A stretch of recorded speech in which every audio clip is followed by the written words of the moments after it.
Welcome back. Now, I'm pretty sure many of us have heard of intermittent fasting. It's a popular dietary approach that involves alternating periods of eating and fasting. But what exactly is it? Now, today we'll explore the fundamental principles behind intermittent fasting, its various benefits, or rather methods, and the potential health benefits as well as drawbacks. Now, joining us to understand this is general practitioner Dr. Nelson Makemba. Good evening and welcome to the Daily Roundup. Good evening to you and good evening to our viewers this night. All right, let's get right into it. What exactly is intermittent fasting? Now, like you've highlighted earlier in the introduction, intermittent fasting basically is a type of fasting that is scheduled periodically, where perhaps an individual might opt not to eat for a certain number of hours during the day, or perhaps, alternatively, maybe, you do eat today and then tomorrow you opt not to eat.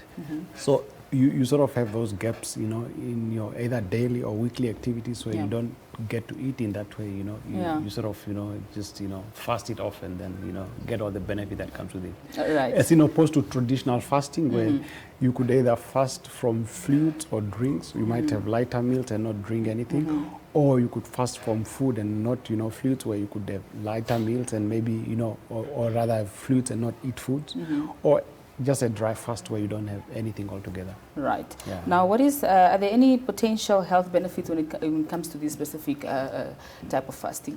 Yeah, individual, when they fast, you get the benefit of, first and foremost, you could lose weight, which is a good thing for you. And once you lose weight, that also improves, with the insulin resistance, particularly in your peripheral tissues, when you lose weight, you're able to, your peripheral muscles become sensitive to insulin, and that helps drive the glucose into your muscles.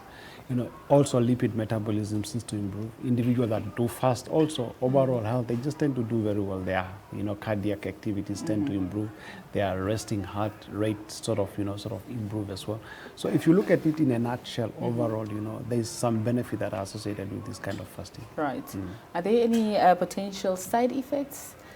Well, particularly if you are embarking on the journey of intermittent fasting, maybe your initial onset, you might have few, times where you might feel lethargic, you might become, constipated at times, you can develop headache.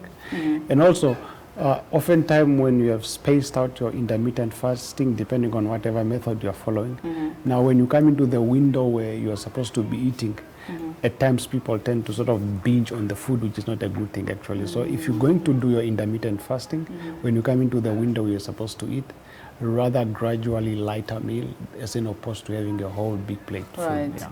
Right. Now, are there any methods of intermittent fasting that one can actually follow, and how does one choose which one is more suitable to actually follow? There's probably few recommended options. For instance, you might do intermittent fasting where you opt to skip your breakfast. Or you might say, I'm going to have only one meal a day. Or you might say, I'm going to eat every alternate day. So it means I will eat anything I would want to today, and tomorrow I don't eat anything. You might also, decide to, the so-called eat, stop, eat, depending now, you say if I have breakfast, then I'll go for a particular numbers of hours, and then I eat again, something of that nature. They also have what they call, a warrior's diet, where you can go for 20 hours without a meal, and then after that you can go for 4 hours where you can have anything.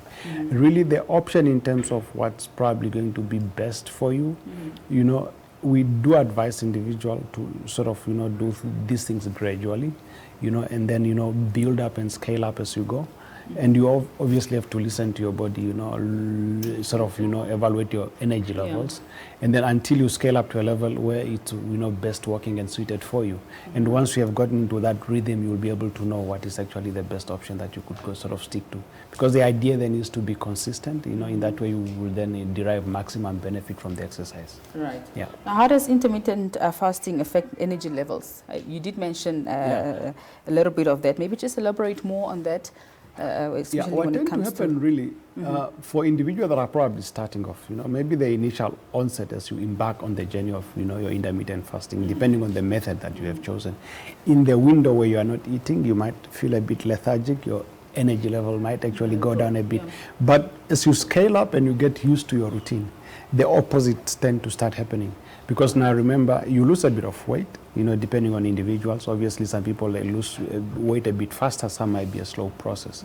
And then if you lose weight, what tends to happen is that your insulin resistance sort of goes down, because when you are a bit overweight or whatever the case might be, you might become insulin resistant. But if that resistance goes down, it means now that when your pancreas produces the insulin, you are able to sort of, pick it up, in terms of, your peripheries are not as resistant. You are able to absorb that glucose into your muscles and into your tissues. That actually is a plus for you. There has also been documentation that, lipid metabolism does improve with fasting as well. It also, improves cognitive function. Neuronal degeneration, which is degeneration of, then the cells in the brain, sort of, improves as well with individuals that tend to fast intermittently from time to time. So even though you might experience a bit of a phase of lethargy, with time, you probably, are going to pick up on your energy levels. Right. Yeah. Now, before we let you go, are there any specific guidelines that one should follow when partaking in this specific dietary method? Yeah, just a word of caution. For instance, if you do consider, going for intermittent fasting, if you have a chronic illness, be it diabetes, maybe a heart problem, or you're on any form of chronic medication, the idea really, first and foremost, speak to your healthcare provider or your doctor to sort of guide you, as into what is going to be the best approach for you. Once you do that, and then obviously we're saying that, if you're going to do, intermittent fasting, where maybe you are spacing in terms of hours, you can start off 12 hours without a meal, gradually build up, the magic number often we say 16 hours. If you can go 16 hours without a meal, probably that's good enough for you.